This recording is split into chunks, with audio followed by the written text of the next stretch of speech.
Χαίρετε. Καλημέρα σας. Σήμερα θα έχουμε την ευκαιρία να συνειδητοποιήσουμε με πολλούς τρόπους ότι είμαστε ενωμένοι. Και ένας τρόπος που έχει προκύψει από εσάς είναι ένα σχόλιο για το χθεσινό μάθημα που έχει κάνει η Μαρία. Το μοιραζόμαστε μαζί σας που το μοιράστηκε μαζί μας. Σήμερα μας λέει για το χθεσινό μάθημα ήταν εξαίσιο. Συνταράχτηκε το είναι μου γιατί συνειδητοποίησα τις αντιστάσεις μου. Τις είδα καθαρά. Και σας ευχαριστώ για το παράδειγμα το δικό σας που φέρατε, γιατί μου δίνει κουράγιο. Και επίσης την ώρα που ο Μιχάλης έλεγε ότι το έρχονταν δάκρυα, ένιωσα ακριβώς το ίδιο πράγμα. Τα μαθήματα τα κάνω μόνη μου, όμως όταν είμαστε live υπάρχει άλλη ενέργεια και άλλη δυναμική.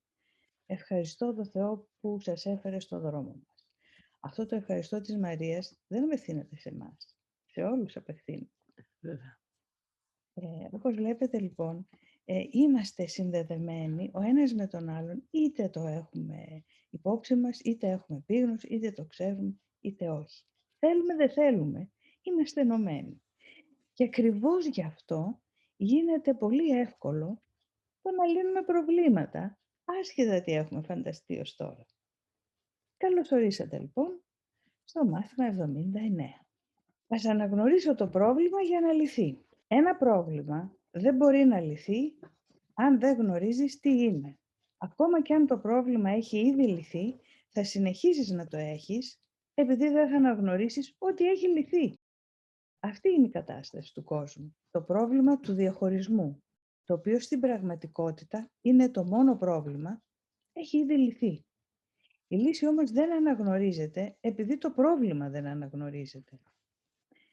Κάθε ένας σε αυτόν τον κόσμο φαίνεται να έχει τα δικά του ιδιαίτερα προβλήματα. Όλοι όμως είναι το ίδιο και πρέπει να αναγνωριστούν ως ένα. Αν είναι μία λύση που τα επιλύει όλα, πρόκειται να γίνει αποδεκτή. Αυτή είναι η θέση στην οποία βρίσκεσαι τώρα. Έχεις την απάντηση, αλλά είσαι ακόμα βέβαιος για το ποιο είναι το πρόβλημα. Μια μακριά σειρά διαφορετικών προβλημάτων φαίνεται να αντιμετωπίζεις. Και καθώς ένα από αυτά τακτοποιείται, το επόμενο προκύπτει και μετά το επόμενο και ούτω καθεξής. Δεν φαίνεται να υπάρχει τέλος σε αυτά. Δεν υπάρχει ώρα που να αισθάνεσαι εντελώς ελεύθερος από προβλήματα και ανειρήνη. Αλήθεια λέει, Ναι, ας το δούμε πιο κοντά αυτό λοιπόν. Ο πειρασμός να νομίζεις ότι υπάρχουν πολλά προβλήματα είναι ο πειρασμός να κρατήσεις το πρόβλημα του διαχωρισμού άλυτα.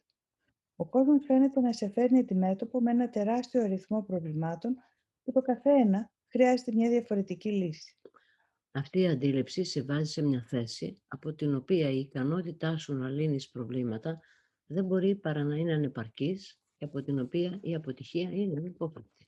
Ας δούμε λίγο αυτή την εικόνα εδώ.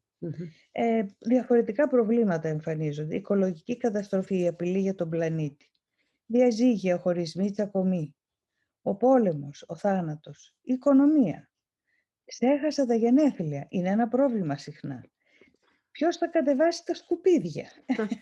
Είναι ένα άλλο πρόβλημα. Ναι. Ή τι θα γίνουν τα σκουπίδια, η αποκομιδή των σκουπιδιών. Έχασα το λεωφορείο. Άλλο πρόβλημα. Προβλήματα στα σχολεία ή στα πανεπιστήμια. Η πείνα. Έσπασε το νύχι μου. Πλημμύρες, καύσωνας, χιόνια. Έχω δικαστήριο ή έχω αδικηθεί. Με χτύπησε το παπούτσι. Η άστεγη ή έπαθε ζημιά το σπίτι μου. Οι φωτιές. Έχω υπνία. Η ασθένεια.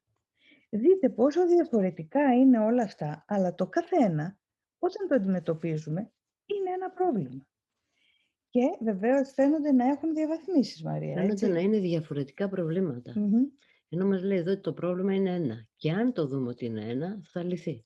Αν δούμε ότι είναι διαφορετικά προβλήματα, θα βασανιζόμαστε, γιατί θα λύνουμε με κάποιον ακατάλληλο τρόπο κάποιον και μετά κάποιο άλλο θα παίρνει τη θέση του. Δηλαδή μας λες ότι όλα αυτά που βλέπουμε εδώ ενδεικτικά σε αυτή την οθόνη, από το έσπασε το νύχι μου μέχρι το θάνατο, είναι Το ίδιο πρόβλημα. το ίδιο Και πρόβλημα λύνονται όλα με τον ίδιο από τρόπο. μια λύση. Δεν είναι εντυπωσιακό αυτό που λέει. Είναι πολύ.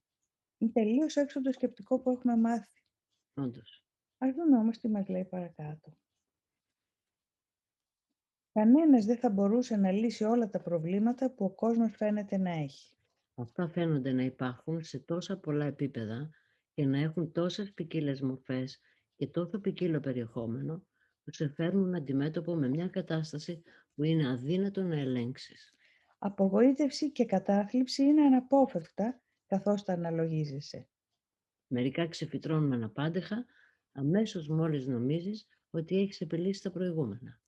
Άλλα παραμένουν άλυτα κάτω από ένα σύννεφο άρνησης και εγείρονται να σε στοιχιώσουν από καιρό σε καιρό, μόνο και μόνο για να κρυφτούν ξανά, αλλά όχι να λυθούν. Εδώ βλέπουμε λοιπόν μια συμβολική απεικόνηση, είναι ο Ηρακλής με τη Λερναία Ύδρα. Αν θυμάστε το μύθο, κάθε φορά που έκοβε ένα κεφάλι της Λερναίας Ύδρας, δύο παρουσιάζονταν στη θέση του. Και έτσι δεν μπορούσε να νικήσει αυτό το τέρας. Έκοβε ένα, δύο καινούργια κεφάλια ξεπετάγονταν. Οποιαδήποτε απόπειρά του να λύσει το πρόβλημα, απλώς το μεγάλωνε. Το πολλαπλασίαζε. Όμως μας είπες, Μαρία, ότι υπάρχει κάτι κοινό, έτσι? Το ότι όλα τα προβλήματα είναι το ίδιο πρόβλημα και όλα λύνονται με τον ίδιο τρόπο, αρκεί να κατανοήσουμε, να καταλάβουμε, να αντιληφθούμε ποιο είναι το πρόβλημα. Άρα, αν όλα αυτά τα προβλήματα είναι ο ονομαστής, Ο κοινός παρονομαστής είναι ο διαχωρισμός. ο διαχωρισμός.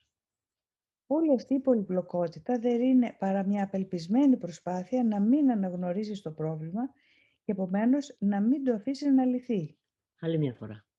Όλη αυτή η πολυπλοκότητα των προβλημάτων που βλέπουμε εδώ και μας είπες πριν, δεν είναι παρά μια απελπισμένη προσπάθεια να μην γνωρίσεις το αληθινό πρόβλημα, το πραγματικό πρόβλημα και επομένως να μην το αφήσεις να λυθεί. Αν μπορούσες να αναγνωρίσεις ότι το μόνο σου πρόβλημα είναι ο διαχωρισμός, ανεξάρτητα της μορφής που παίρνει, θα μπορούσες να αποδεχθείς την απάντηση επειδή θα έβλεπες την αξία της. Αντιλαμβανόμενος τον κοινό παρονομαστή όλων των προβλημάτων που φαίνεται να αντιμετωπίζεις, θα καταλάβαινες ότι έχεις τα μέσα να τα λύσεις όλα. Και έχοντας αναγνωρίσει το πρόβλημα, θα χρησιμοποιούσες τα μέσα. Ενδιαφέρον, Τι μας λέει λοιπόν? Καταρχάς είναι αισιόδοξο. Γιατί μας λέει ότι ενώ νομίζουμε ότι έχουμε 5 προβλήματα, πολύ σοβαρά μάλιστα, και πρέπει να λυθούν όλα με διαφορετικό τρόπο. Το ένα είναι το δικαστήριο, το άλλο είναι η ασθένεια, το άλλο είναι το τακούνι που μου έσπασε, το άλλο είναι που μου ξεφούσκασε το λάστιχο. Ενώ είναι διαφορετικά μοιάζουν τα προβλήματα, είναι ένα πρόβλημα. Και είναι το πρόβλημα του διαχωρισμού. Θα μου πεις τι σχέση έχει το σκασμένο λάστιχο με το θέμα του διαχωρισμού. Ναι, θα σου Έτσι το δεν πω. είναι? Ή το σπασμένο τακούνι ή Ναι. οτιδήποτε άλλο Ή παρόμοιο. ο πόλεμος, ή η πόλεμος. οικονομική δυσπραγία. Το επίπεδο της μορφής βεβαίως και είναι διαφορετικά. Εδώ λοιπόν βάζουμε ένα καινούριο νόημα στις ασκήσεις και στα μαθήματα. Στο επίπεδο της μορφής, οι μορφές είναι βεβαίως διαφορετικές. Το περιεχόμενο είναι ίδιο. Αυτό μας λέει. Δηλαδή τα διάφορα προβλήματα που έχουμε μοιάζουν στο επίπεδο της μορφής, τελείως διαχωρισμένα, τελείως ξεχωριστά και να απαιτούν να λυθούν το καθένα στο επίπεδό του, με έναν συγκεκριμένο τρόπο. Στο επίπεδο όμως του περιεχομένου λύνονται όλα με τον ίδιο τρόπο. Δηλαδή, αν ο διαχωρισμός είναι το πρόβλημα, δηλαδή όπως τα σώματά μας είναι διαχωρισμένα, έτσι είναι και διαχωρισμένα τα πράγματα στο επίπεδο της μορφής. Μέσα μας όμως, το βασικό μας πρόβλημα είναι ότι είμαστε ο καθένας μας. Ένας ξεχωριστός, ιδιαίτερος εαυτός, ο οποίος πρέπει να υπερασπίζεται το τετραγωνικό που πιάνει. Κάνοντας το αυτό, δεν βλέπει ότι ο διαχωρισμός είναι το πρόβλημα. Έχουμε μεταθέσει το πρόβλημα στο επίπεδο της ιδιαιτερότητας, να την υπερασπιστώ και έτσι δεν βλέπω το πρόβλημα από το οποίο προήλθε η ιδιαιτερότητα, η οποία είναι ένα αποτέλεσμα. Έχουμε ένα ωραίο παράδειγμα εδώ, πολύ κοντινό μας, που μπορούμε να το καταλάβουμε, γιατί ίσως αυτά σας φαίνονται λίγο ούρια και υπερβατικά. Φανταστείτε ότι ονειρεύεστε τη νύχτα και βλέπετε ότι σας έσπασε το τακούνι και γίνεται πόλεμος και είστε κι άστεγοι και αρρωστήσατε και όλα αυτά ζητάνε από εσάς στη διάρκεια του ονείρου να κάνετε ένα σωρό πράγματα για να τα αντιμετωπίσετε, να πάρετε ένα φάρμακο, να βρείτε ένα σπίτι, να πάτε κάπου να σας φτιάξουν το τακούνι και πάει λέγοντας. Αν όμως ξυπνήσετε, θα δείτε ότι όλα τους λύνονται με έναν τρόπο. Να ξυπνήσετε. Τι σημαίνει λοιπόν πρακτικά ότι θα φτιάξουμε το τακούνι, θα φτιάξουμε το σκασμένο λάστιχο, θα κάνουμε αυτά τα οποία χρειάζεται να κάνουμε, αλλά μέσα μας δεν θα έχουμε ούτε άγχος, Δεν θα έχουμε το στρες, δεν θα έχουμε το φόβο, δεν θα έχουμε την αγωνία, γιατί αυτά είναι στο επίπεδο των μορφών. Στο επίπεδο, το πίσω του περιεχομένου, είναι ότι τα βλέπουμε όλα αυτά προβλήματα, επειδή μας επιτίθεται στην ιδιαιτερότητά μας, στο ευζήν του σώματος, στο ευζήν του ιδιαίτερου τετραγωνικού που πιάνουν. Βλέποντας τα λοιπόν όλα αυτά ως προβλήματα, δηλαδή ως μορφές που μου επιτίθεται, το ζω έτσι. Ενώ το πρόβλημα δεν είναι εκεί, ότι αυτές οι μορφές μου επιτίθεται. Είναι ότι κάτω από αυτές το περιεχόμενο, εγώ νιώθω διαχωρισμένη. Μόνη, αβοήθητη, ανεπαρκής και πρέπει να υπερασπιστώ τον εαυτό μου. Δηλαδή, θα λειτουργήσουμε μέσα στο όνειρο, με όποιους τρόπους έχουμε να διαχειριζόμαστε την καθημερινότητα, αλλά δεν θα τα παίρνουμε πολύ στα σοβαρά, γιατί θα αρχίσουμε ταυτόχρονα να παίρνουμε στο νου μας την επίγνωση ότι υπάρχει μια άλλη πραγματικότητα, πιο αληθινή, όπου εκεί δεν υπάρχουν προβλήματα. Και σιγά σιγά θα ανεβαίνει στη συνείδηση αυτή η άλλη επίγνωση και θα φέρει το θαύμα που χρειάζεται να γίνει. Μας αναφέρει τα μαθήματα θαυμάτων ότι οι μηχανισμοί άμυνας που έχει το εγώ για να προστατεύσουμε την ιδιαιτερότητά μας, εδώ μπορούμε να τους χρησιμοποιήσουμε εναντίον της αγωνίας και του στρες που έχουμε για την υπεράσπιση αυτού του ιδιαίτερου εαυτού. Δηλαδή, αποσυνδέομαι από το σκασμένο λάστιχο απειλή το ευζήν μου. Αποσυνδέομαι από αυτή την ερμηνεία. Αποσυνδέομαι από αυτή την πεποίθηση. Αποσυνδέομαι από αυτόν τον τρόπο που βλέπω μέχρι σήμερα τα πράγματα. Και σιγά σιγά συνδέομαι με τη βοήθεια πάντα του οδηγού μέσα μου, συνδέομαι με αυτόν τον νέο τρόπο που λέει ότι οι μορφές μοιάζουν να μου επιτίθενται. Αλλά το περιεχόμενο είναι ένα, ότι εγώ έχω διαχωριστεί, νιώθω μόνη, ανεπαρκής και το μεταθέτω το πρόβλημα στις μορφές, ενώ πρέπει να λυθεί στο επίπεδο που έχει δημιουργηθεί, που είναι το επίπεδο του διαχωρισμού από αυτό που αληθινά είμαι. Είναι μια πορεία η οποία θα πάρει τον χρόνο της και θέλει βήμα-βήμα. Το βασικό όμως είναι να έχω καταλάβει πώς λειτουργεί. Ας δούμε λοιπόν τι μας προτείνει παρακάτω το σημερινό μάθημα. Ποιο είναι το πρόβλημα και ποια είναι η λύση του. Στις μεγαλύτερες περιόδους εξάσκησης σήμερα θα ρωτήσουμε ποιο είναι το πρόβλημα και ποια είναι η λύση του. Δεν θα υποθέσουμε ότι ήδη γνωρίζουμε. Θα προσπαθήσουμε να ελευθερώσουμε το νου μας από όλα τα πολλά διαφορετικά είδη προβλημάτων που νομίζουμε ότι έχουμε. Θα προσπαθήσουμε να συνειδητοποιήσουμε ότι έχουμε μόνο ένα πρόβλημα το οποίο έχουμε παραλείψει να αναγνωρίσουμε. Θα ρωτήσουμε ποιο είναι και θα περιμένουμε για την απάντηση. Η απάντηση θα μας δοθεί. Μετά θα ρωτήσουμε για τη λύση του. Και πάλι η απάντηση θα δοθεί. Τι ωραία. Η απάντηση πάντα δίνεται. Εδώ να σημειώσουμε στην ατομική ιστορία που έχει ο καθένας και στο επίπεδο αντίληψης που βρίσκεται με τις πεποιθήσεις του και το πώς βλέπει τον κόσμο, παρόλο που βεβαίως μοιάζουμε όλοι στον τρόπο που τα βλέπουμε, ωστόσο είναι ατομικός ο δρόμος της σωτηρίας. Δηλαδή, ο τρόπος που θα ειδωθεί το πρόβλημα, που θα σου δείξει ο οδηγός το πρόβλημα, που θα το δεις, μπορεί να μην είναι ο ίδιος ακριβώς που το βλέπω κι εγώ, στο ίδιο θέμα. Έσκασε το λάστιχο ή μια ασθένεια. Θα το δεις αλλιώς εσύ, ενδεχομένως αλλιώς εγώ, γιατί ο καθένας στο επίπεδο της αντίληψής του χρειάζεται το ιδιαίτερο αυτό μάθημα με το δικό του τρόπο κατανόησης. Οπότε η λύση που μπορεί να δοθεί σε σένα μπορεί να μην είναι κατάλληλη για μένα ή να μου δοθεί με έναν άλλο τρόπο. Αυτό δεν σημαίνει δηλαδή ότι αυτό πρέπει να το υπογραμμίσουμε, γιατί αν κάποιος δει πώς λύνεται το πρόβλημα, μην τρέξει να πει στον άλλο να το λύσει έτσι. Μπορεί να του πει τι συνέβη σε αυτόν. Όχι όμως να το θεωρήσει πανάκια για όλους. Οι ασκήσεις για σήμερα θα πετύχουν στο βαθμό στον οποίο δεν επιμένεις να ορίσεις εσύ το πρόβλημα. Ίσως δεν θα πετύχεις να εγκαταλείψεις όλες τις προκαταλήψεις σου, αλλά αυτό δεν είναι αναγκαίο. Το μόνο που χρειάζεται είναι να έχεις μερικές αμφιβολίες για το αν η δική σου εκδοχή για το ποια είναι τα προβλήματά σου είναι αληθινή. Αναγνωρίζοντας το πρόβλημα, προσπαθείς να αναγνωρίσεις ότι η απάντησή σου έχει δοθεί, ώστε το πρόβλημα και η απάντηση να μπορέσουν να συναντηθούν και εσύ να μπορέσεις να βρεις ειρήνη. Εδώ βλέπουμε πάλι τον Ηρακλή σε ένα άγαλμα με τη Λερναία Ύδρα και αυτό που στην ουσία νίκησε τη Λερναία Ύδρα ήταν όταν ο Ηρακλής χρησιμοποίησε φωτιά, πυρ, δηλαδή φως. Mm. Άρα, για να το δούμε και σε πώς βγαίνει και από τα αρχέτυπα της ελληνικής μυθολογίας, βλέπουμε ότι όσο προσπαθούσε με το ρόπαλο, με το ξύφος, με το δόρυ, δηλαδή επιθετικά να καταπολεμήσει τη Λερναία Ύδρα, να λύσει το πρόβλημα, δεν λυνόταν, μεγάλων αυξανόταν, πολλαπλασιαζόταν. Όταν σκέφτηκε να χρησιμοποιήσει φωτιά για να καίει κάθε λαιμό που έκοβε, τότε δεν αναδιπλασιάζονταν οι λαιμοί. Δεν μεγάλωνε η Λερναία Ύδρα και σιγά σιγά εξαλείφθηκε όλη. Η φωτιά σε ένα συμβολικό επίπεδο, το πυρ, συμβολίζει το πνεύμα. Άρα, εάν ως απάντηση σε κάθε πρόβλημα έχω σταθερά την ίδια, που είναι μια αναγωγή του νου μου στο πνευματικό επίπεδο, τότε ανακαλύπτω ότι όλα τα προβλήματα λύνονται με τον ίδιο τρόπο.